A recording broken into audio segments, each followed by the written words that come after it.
I saw him walking down the road and stopped and gave him a tract. He was near our house, near our church, and I gave him a tract, invited him to church, and went and picked him up that Sunday. He got saved. He got baptized, and for about a year now, he's been coming to church on Sunday morning. He's growing, not quite there. We got him to revival last week. We got him to a revival, a Friday night revival, I believe it was, a Thursday night revival last week. But he's growing. But every now and then, you know what he does? He lets one slip. 23 years in prison, off and on, 23 years all combined for DUIs, mainly DUIs. He's a rough dude. And he lets one slip every now and then. You know what I do? I cut him a little slack. Now, if I hear him say, he said the Lord's name in vain in front of me one time, and buddy, I got all on to him. I got on to him. But you know, I think we ought to let folks that are growing, we ought to cut them a little slack, amen? We ought to cut them some slack. But you know who I don't cut slack to? Those who intentionally or deliberately say things in front of my kids. Amen. Right. I don't cut them any slack. The soul winning a couple weeks ago, I had my two daughters with me. I had Bonnie and Phoebe.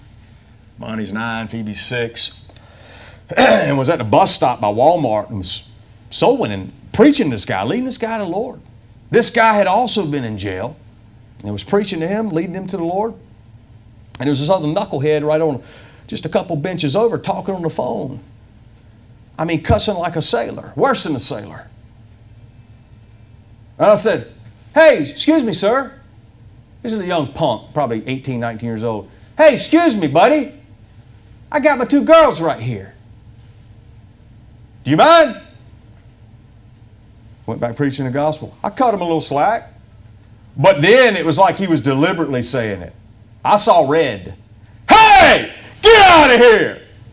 I ain't going to tolerate saying that mess around my virgin-eared daughters. Amen. My little impressionable young daughters." I yelled at him, and he walked off and cussing me and walking off. And I ended up leading that guy I was talking to. I ended up leading him to the Lord.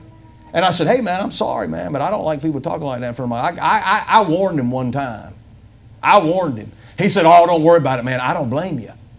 He was a jailbird.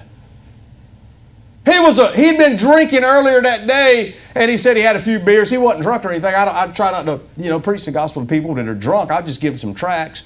But he had been drinking. He had had a few beers earlier that day and was a jailbird and had enough sense that you don't talk like that in front of kids and women.